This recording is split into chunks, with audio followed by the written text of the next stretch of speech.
Kejadian itu menggemparkan dunia pemberitaan, dan Ayano yang mulai syok dan tidak fokus dalam pekerjaannya. Ia pulang ke rumah pacarnya, namun tidak ada siapa. Tiba-tiba, ia mendengar suara lonceng. Ternyata, itu berasal dari rak piring. Dan tiba-tiba, ia melihat mayat wanita itu di dalam rak piring. Ia pun kaget, namun untungnya, pacarnya pun datang. Ia menunjukkan rak piring tadi, namun tidak ada siapa-siapa. Ternyata, Ayano mulai berhalusinasi. Setelah mendengar hal itu, pacarnya pun panik. Ternyata, pacarnya memborong sebuah selotip. Pacarnya pun menyuruh Ayano pulang. Pacarnya pun mulai berteriak-teriak karena diteror mata pengintip. Hingga akhirnya, ia depresi dan dibawa ke rumah sakit. Ayano pun mulai mencari informasi, dan ia dibawa ke seorang kakek yang dulu juga mengalami hal yang sama. Lalu diceritakan 50 tahun yang lalu, ketika si kakek pergi ke desa tersebut dan batu itu masih utuh, belum terbelah. Ia pun masuk ke desa tersebut dan nampaknya para warga tidak menginginkan adanya pelancong lagi, sehingga warga ketakutan dan masuk ke dalam rumah. Sehingga ia bertemu dengan keluarga dan mengajaknya ke dalam rumahnya. Malamnya tiba, si kakek muda itu menyelinap agar mengetahui kebenaran dari desa itu dan mengikuti seorang wanita sedang ritual dan mengikutinya hingga ke depan kuil.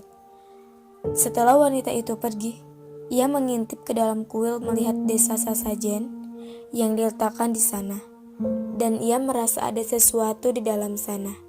Ia mengeceknya, dan terlihat ada satu orang anak kecil yang terkurung di sana. Ternyata, anak kecil itu menjadi tumbal. Namun di belakangnya, ia melihat hantu anak kecil dengan mata yang sangat mengerikan. Lantas anak kecil itu mengacung, dan hantu itu pun menghilang. Ia pun membawa kabur anak tersebut dan meninggalkan desa. Dan dari sinilah awal mula batu itu terbelah, dan si kakek memperlihatkan matanya yang buta karena terus diteror. Setelah mendengar hal tersebut, Ayano pun pulang dan menjenguk pacarnya. Pacarnya yang depresi setelah melihat hantu pengintip mulai menusukkan sumpit ke matanya. Kejadian itu membuat Ayano menjadi shock. Ia pun mendengar lonceng dan menoleh ke belakang. Ke mesin minuman, muncul pengintip dan mulai mengejarnya. Ia kaget dan berteriak. Ia pun mulai berani untuk melihat mata itu dan mendengar suara minta tolong. Ia pun kaget. Ternyata hantu itu tidak mau mengganggu, melainkan meminta tolong agar makamnya diperlakukan dengan layak. Ayano pun mengunjungi si kakek dengan niat ingin pergi ke desa tersebut dan mencari makam anak tersebut. Ia pun diberi kalung yang dikasih anak kecil dulu dan berharap bisa berguna untuk Ayano. Ia pun pergi sendiri dan mengambil kamera. Sesampainya di sana, ia pun bertemu dengan hantu anak kecil tersebut. Dan tiba-tiba, ia menyerangnya dengan tatapan matanya dan Ayano menunjukkan kalungnya. Dan tiba-tiba, hantu itu menjadi baik dan menuntunnya ke alam lain. Diperlihatkan anak itu sedang melancong ditemani ibunya. Di malam hari, para pelancong itu disergap dan dibunuh. Kemudian ibunya ditebas hingga pinggangnya terbelah. Kemudian si anak pun menjadi incaran di desa keji itu. Ia meminta tolong, namun tidak ada jawaban. Ia pun mati dan dikubur asal-asalan di pinggir kuil. Dan itu pun awal mula hantu pengintip.